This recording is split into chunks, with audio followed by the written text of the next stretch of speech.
If you're one of those people that believes that the housing market is about to crash or is waiting for it to crash before you jump in, this video may not be for you. My professional opinion is that 2024 has a lot of the ingredients to be a pretty aggressive buying market, and I'm gonna break down why I think that is, in addition to what I think the 5 biggest regrets are of home buyers when they're buying in a frenzied state. If you're new to the channel, my name is 𝗧𝗶𝗺𝗀𝗀. I'm a residential loan officer in Phoenix, Arizona. I work for Cross Country Mortgage, and I like to teach practical money tips so you can make smart money moves and smart home purchases. For starters, I want to begin this video by breaking down why I believe 2024 has the makings to be an aggressive seller's market, and that is because a lot of the data is pointing to us heading into an economic recession. And when we are in recessions, one of the maneuvers that the Fed has to start stimulating spending is to start buying mortgage-backed securities through what's called quantitative easing.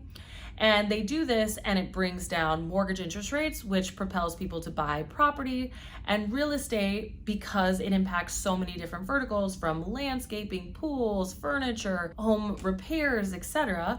will make up about a 30% increase to the overall GDP in the United States. And so it's a pretty well-known tactic that they use. And so even though this is a professional guess, it is really based on data, and a lot of the information that I'm reading right now suggests that we should be in a recession somewhere between second and third quarter of 2024. Now, what we've seen this past year as home values have increased and really maintained steady, despite all of the people saying there was going to be a market crash because of 8% rates, is that we just have a ton of home buyers who have equity, and we have a ton of home buyers who have 4% rates. And so there isn't going to be this flood of inventory that hits the market. And based on the simple math problem that we know exists, there aren't enough homes for the number of new family creations. I want to give you my anecdotal experience of what we saw working in the mortgage industry as interest rates started to approach 6%. And that was a flood of mortgage applications. If you're curious about what this looks like, it's just a quick Google search. The MBA, which is the Mortgage Brokers Association, keeps track of this data month over month, but you can really see that we see a large percentage increase with every time interest rates creep down, especially when they get into the low 6s. And the reason for that is that you lose about 1 million qualified buyers with every 1% interest rate increase. And so if you think about, the 4% to 8%, I mean, you lost 4 million buyers. And then there's an estimated about 500,000 per 1% that waits on the sidelines, waiting for a better time to buy. And so there's about 6 to 8 million people that will reemerge into this housing market when the timing is more affordable. And because of the limited inventory, and I gave you a list of reasons a couple minutes ago, I mean, that is literally the equation for supply and demand and support for an aggressive seller's market. Now, the reason this is important, and I just want to caveat this again because I've said this in other videos, is because one of the biggest regrets I hear from buyers or potential buyers is, I wish I would have bought when.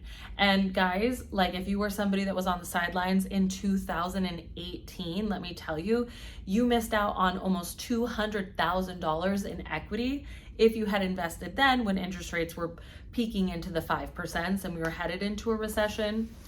I mean, not to mention 30 to 40% increases in 2020 and 2021. And then if you were waiting to buy from last year to this year, it's anywhere between 5 and 7% on whatever your purchase price is. So there is a real cost to waiting. And the other big regret that I get is, gosh, if I only knew to buy when it was at the bottom of the market.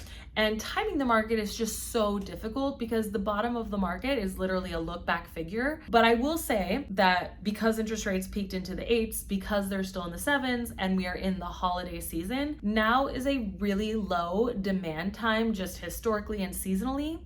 And if you were somebody who was looking to get a deal where you can still negotiate closing costs, repairs, purchase price, I think now is probably going to be the most ideal time to get a quote unquote deal. So now that I explained all of that, I want to go into the top reasons why I see people have home buyer regret or home buyer remorse. And the first one starts off with they bought too quickly and they bought a property sight unseen, which means that you either send a family member to go see the property or you view it via pictures or videos, but you haven't physically inspected the property, or maybe you're counting on one part of a married couple to go view the property and the other spouse hasn't seen it.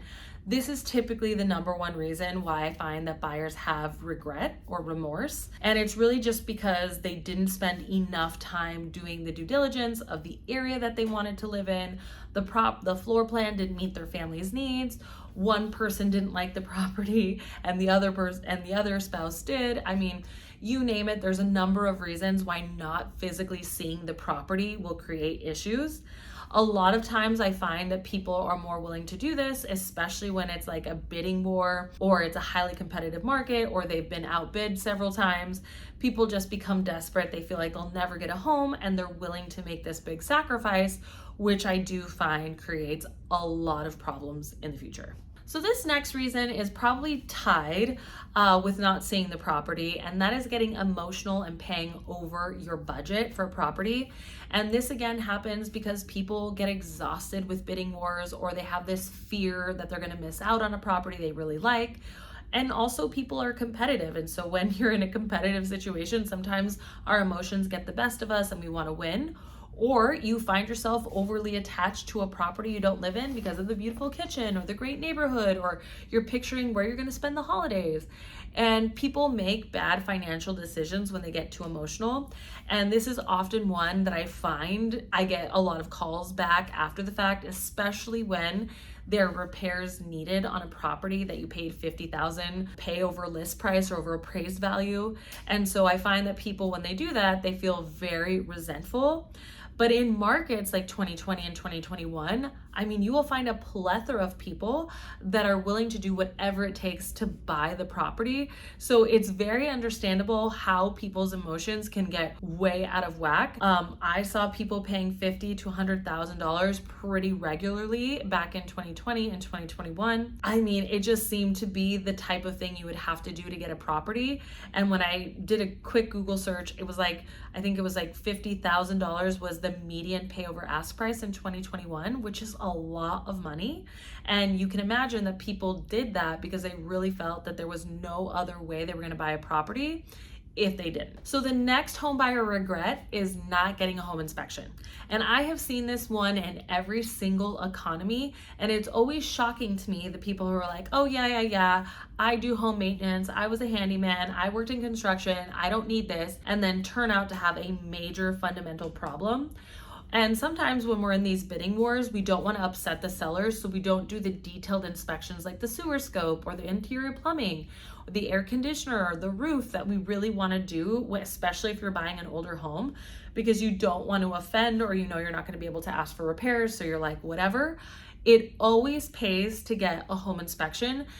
Because worst case scenario, you're foregoing your earnest money. And yes, that is a monetary cost, but you don't want to be walking into a property with thousands upon thousands of dollars of maintenance and repairs that you are unaware of. There's nothing more upsetting after you've paid a big down payment, pay over asking price, closing costs, than to then turn around and spend even more money on home repairs and not a remodel or furniture. I mean, it really stinks.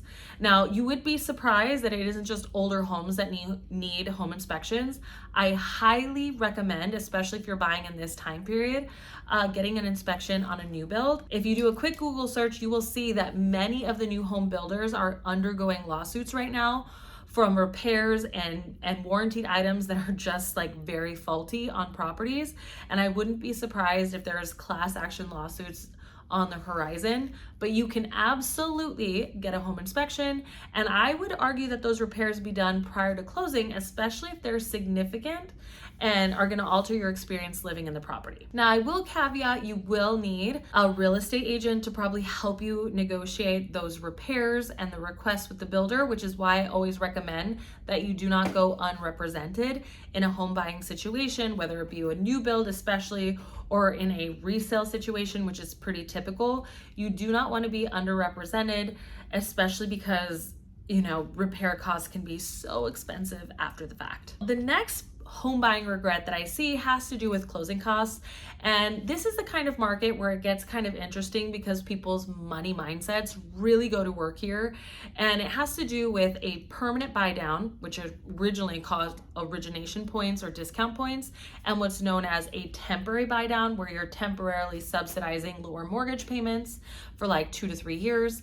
And in a market like the one that we're seeing in 2023, where we are pretty confident that there is lower interest rates in the horizon, my best professional advice is to do a temporary buy down, because that money is held in escrow and you're able to use it to do a principal reduction or refinance in the future.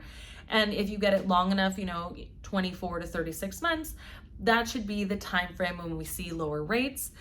And people who are doing permanent buy downs, they're seeing maybe a 0.5%, maybe a full percent. Honestly, but they're really paying an aggressive premium to get that permanent buy down. And should interest rates enter into the 5s or, one day get into the 4s, they'll be refinancing that loan most likely. And all the money that they paid for discount points is literally just a wash at that point. So you actually lose that money. So in this market, I am highly recommending that people look into temporary buy downs, because I believe that there will be a huge refinance opportunity down the horizon. So the last one, and I hope you people do not blast me for this, because there is a lot of really amazing benefit to buying real estate, especially with those programs that do allow for zero down. They allow for a lower income demographic to be able to purchase real estate, which I highly believe in. But I do think that it is not a good budget choice to spend all of your money on a home purchase.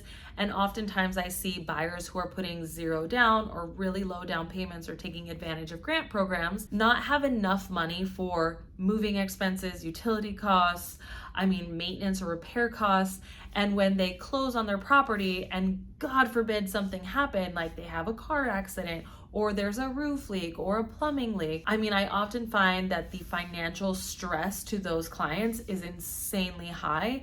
And those are the types of people who default on their first or second mortgage payment or are calling into the office looking for ways for us to help them. If you are somebody who wants to take advantage of a first-time homebuyer program or a grant program that helps home buyers get into properties, I highly recommend that you at least have, 2 to 6 months of financial reserves in your bank account, just so that you have some bandwidth in case your property needs some maintenance or in case you fall in hard times. We want you to be successful homeowners, and I do want you to take advantage of all of the free money that's available to you. So just know that I also am a proponent of that. I just think that buying anything, whether it's housing, an automobile, clothing, if it's maxing you out in your budget and you're spending all your reserves, it's not a good time to buy. All right, guys, I hope this was helpful. I am one of those rare YouTubers that is optimistic about where housing is going in 2024. I definitely have said that the market is not crashing for a long time on this channel, and I am trying to give you guys the most practical advice as it relates to investing and money. And so if you like this video, don't forget to like, comment, and subscribe, and maybe share it with a friend who could use this helpful information. Thanks, guys, and until next time.